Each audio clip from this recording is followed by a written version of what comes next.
Firstly, Robert Kotter, we have you today with us discussing on one of the important topics in today's time, which is making researchers ready for the future.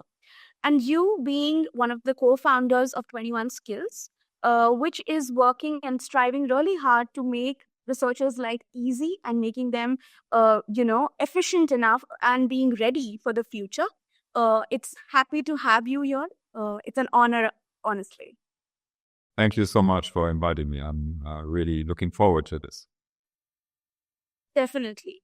So coming to the main topic of our conversation today for what we've met, I would like to first begin with addressing the main challenge, that is, the research landscape is transforming at an unprecedented pace that we all are aware of, driven by rapid technological advancements and a growing recognition of the value in interdisciplinary collaboration. In this era of constant disruption, the skills that have traditionally defined a successful researcher are no longer sufficient, I believe, and I hope you also agree to what I'm saying. And to remain relevant and impactful, researchers must proactively adapt and expand their skill sets to align with the evolving demands of the field. Would involve cultivating growth mindset, embracing cutting edge tools and methodologies, and developing probably a diverse array of competencies that would transcend the boundaries of their specific disciplines. Speaking of having to adapt to these changing dynamics, I wanted to address how would you define as to how can researchers adapt and solve these problems and constantly keep on with the pace of the developing times. Yeah, great question, Utkasha. And I think you are really putting the finger in the wound, right? So the world is evolving, science is evolving. And right now we are working with so many different institutions, so many exciting scientists. And let me tell you, I really truly believe that science is going to make the difference, that science is the one biggest option we have to solve these big issues that we're facing today. Starting from climate change to hunger to war, all these things are decided in the field of science. And the scientists we have are the brightest minds in the world, and they really care about these bigger topics. So what I really see, especially with the early career researchers, the PhD students, the postdocs, that they are driven by a deep willingness to change the world, to make it a better place, to put their mark on the world and do something about it.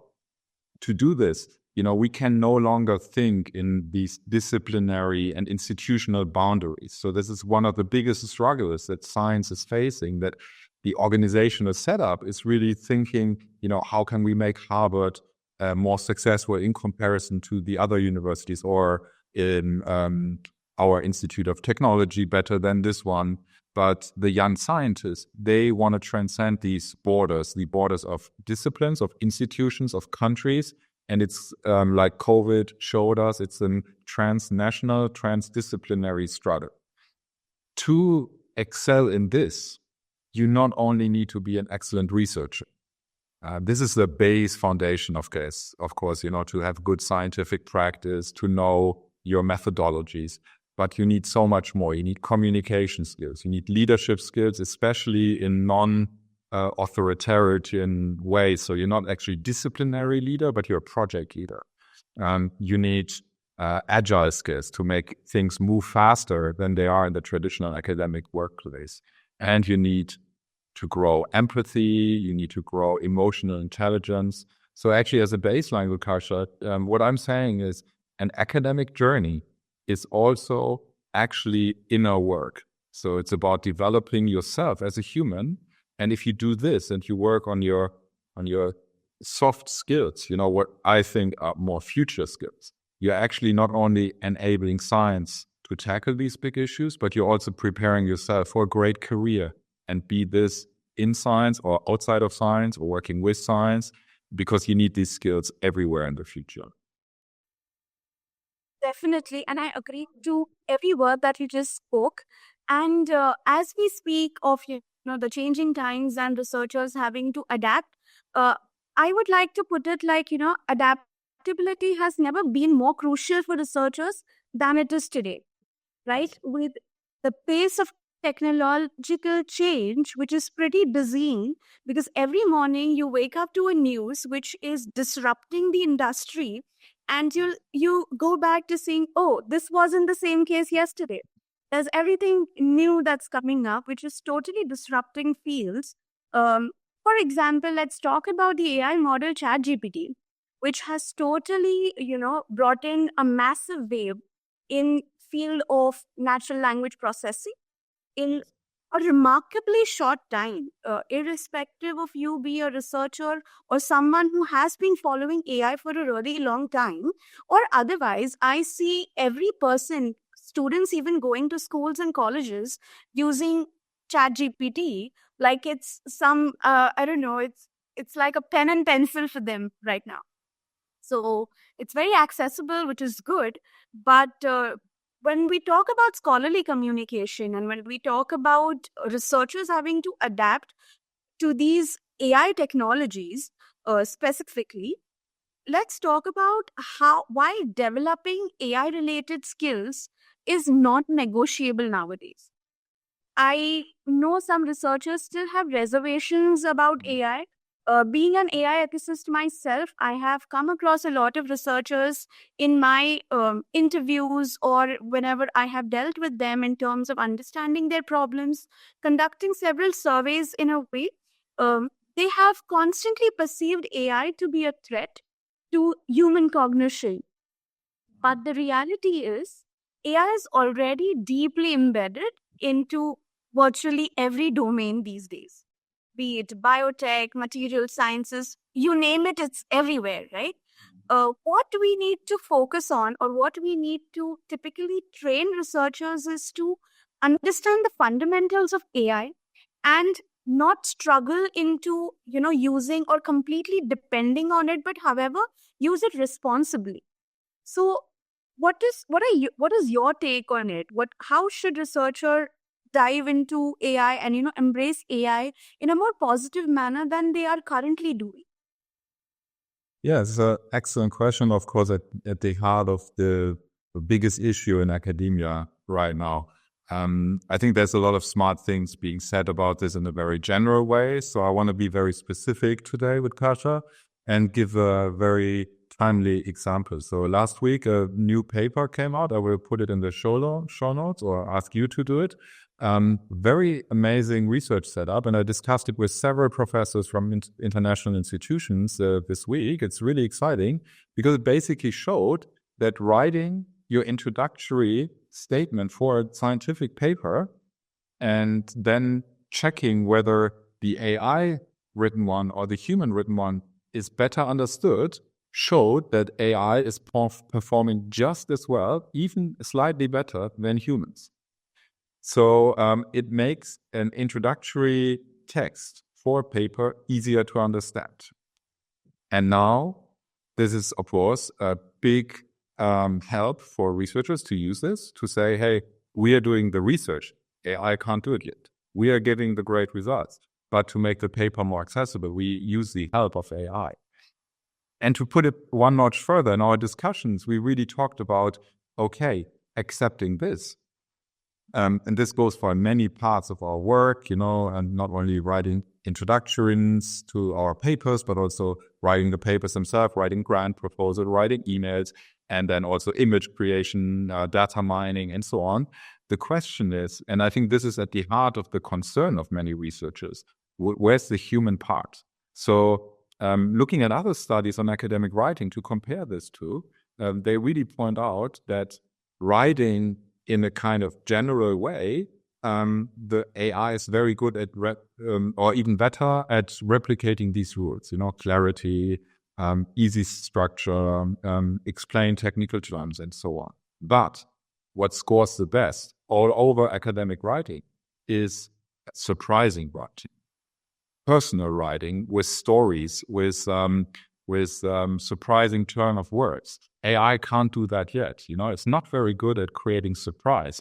But we as humans, we can make people want to know more about our research by surprising them, by finding a different way. And I'm really, really pushing researchers everywhere. And I have a lot of supporters in this field to go away from standardizing everything. Every paper looks the same. Every paper has the same boring introduction and the same methodology. And most researchers, to be honest, when I talk to them, do you actually read these papers? They say, well, I just scan for the one paper that's relevant to me, and then I look deeper. But everything's just so the same, and there's all the rules and the regulations have really made it boring. So I think this is at the heart of the issue, human AI collaboration. Use it for the boring part, but then use your creativity, use your empathy, use your telling skills to make it stand out, to make it relate to humans, to make people care about it.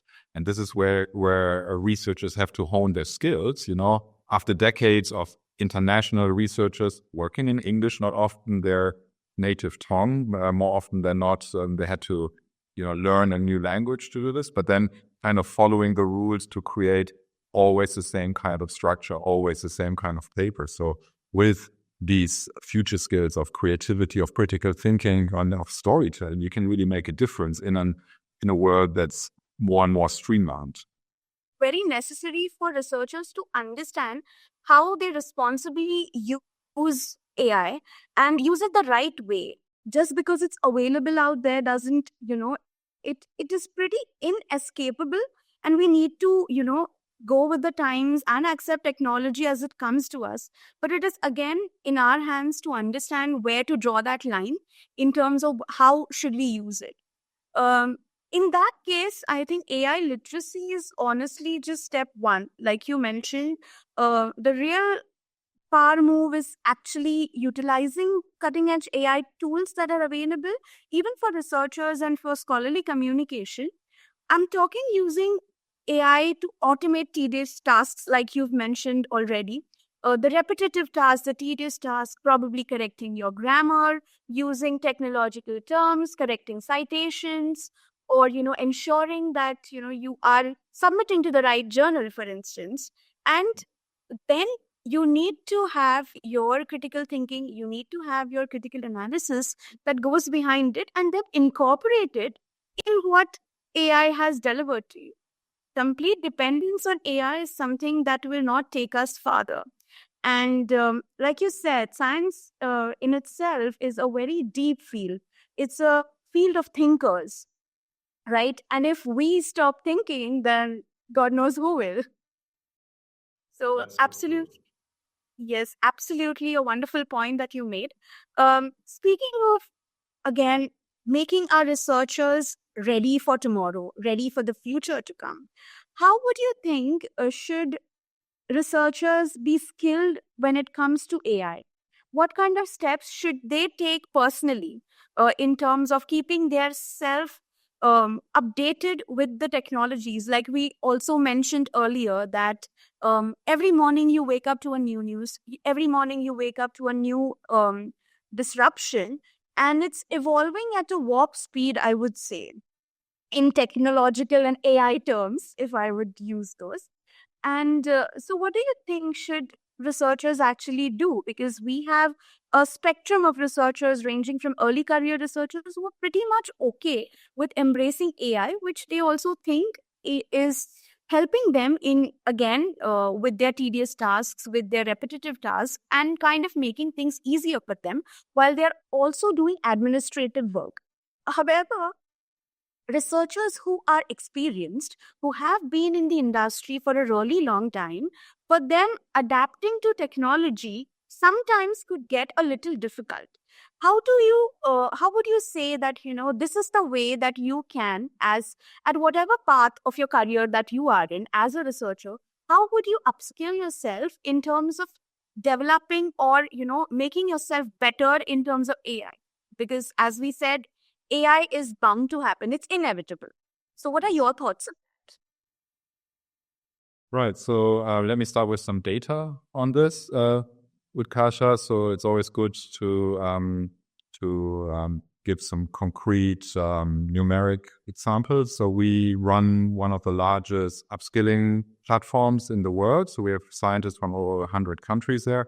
And what we can see is no matter your status level, no matter your age, the AI classes are the number one classes overall. So there's a big need for upskilling. And I think it's a very smart way to, with an academic mindset, with a researcher's curious mind, to first start from the safety of your workplace or your home, to do a non-synchronous upskilling, whether be it e-learning as in our platform or like YouTube or the other channels that you can do. And I think as one of the skills of like the meta skills of the future is also understanding your own strengths and weaknesses, being very honest about it to yourself, getting feedback from others, and creating kind of like skill profiles to understand which area do I want to invest time in and to put it into your calendar. This is like for all the researchers out there, don't only do the research, put in the time, write down in your calendar 4 hours per week for my personal upskilling. This is vital for your scientific success, but it's also vital for your next career move, because people in the industry, if you go to a non-academic career, they don't look at your publications. They don't look at how many hours you put in teaching. They also want to see how did you upskill yourself? How did you learn new stuff? And next to these like non-tangible areas like emotional skills or critical thinking that we were talking so much about with Kasha, I think it's really also one big factor is technological upskilling. And this has two sides. This is like the practical skills, like a language, like how the model works, getting into the technological part of it. But then again, also like a critical understanding of how can I use it? What are the boundaries? Which tool to use for what part? So in a scientific life, there's many different aspects where we now have very powerful tools specifically for this task. So like don't use ChatGPT for research on papers. It's not its strong suit. It's very good at writing an email for you, but it will hallucinate in finding references. So there's specialized AI tools for this. But on the meta level, really take time to upskill yourself. And especially, this is like advice from me personally, go where your fear is. So the more you dislike AI, the more you feel this is not you, the more you should learn about it. Because this normally points you in the right direction. And this holds true for personal upskilling as a human, but also for technological upskilling. If you really resent the technology, investigate it. Use your researcher's mindset, make a hypothesis, study this hypothesis like AI doesn't help me at all, and then research on this hypothesis and find proof for this. So it's not like an opinion, but it's actually academic fact that you can create for yourself. And this is what I tell researchers, you are great at as a scientific pathway, creating hypotheses and checking them and then continuing. Do this for your own upskilling as well. Yes, absolutely. And from what you have mentioned, I can say is we just need to get AI built, utilize the current AI tools available, understand the intricacies that go behind it, not to the probably technological terms, because that's not everybody is acquainted with that kind of knowledge. But however, commit to a lifelong learning on this front. You can never be, completely aware of everything that's happening, but you need to keep on the spin and keep learning on the new advancements that happen in the AI technological field. Those, in my opinion, who fully embrace the AI-driven research paradigm, let's say, will be the ones pushing their fields light years ahead of where they are currently. Because that's how the world is going to propel in the future. And that's what we are looking forward to as well. So absolutely well said. And, continuously keeping yourself updated with the knowledge and skills related to AI and emerging digital technologies is going to be one of the crucial factors. And it is going to be one of the most relevant things to do in terms of upskilling yourselves in the field of research. That was a wonderful conversation, I believe, and we have pretty much been able to put forth our word in, laying our message to every researcher out there. I believe at the end of the day, the research world is evolving at a blistering pace. The skills that make a researcher successful um, won't cut anymore that did a few decades ago, let's say. Adaptability, AI literacy, collaboration, and be industry savvy. These are just table stakes in, let's call, 2024 and going forward. Researchers who would want to cling to their old ways could find it difficult, but definitely it's in our hand to ensure that researchers are ready for the future by means of upskilling them and training them with the kind of help that we can offer to them. The people who will definitely embrace long life learning uh, and continually upgrade their skill sets, they'll probably the ones unlocking the next big breakthroughs that propel humanity forward, I believe. So the future belongs to the curious, the malleable, and the passionate ones. So it's for researchers to define for themselves if they are one of these and then take their step forward, right? That's so true, and I hope institutions as well as individuals heed this advice. Yes. Yes, absolutely. I think it was wonderful having this conversation with you, Robert. And thank you so much for your time. It was lovely. It was very educating for myself as well.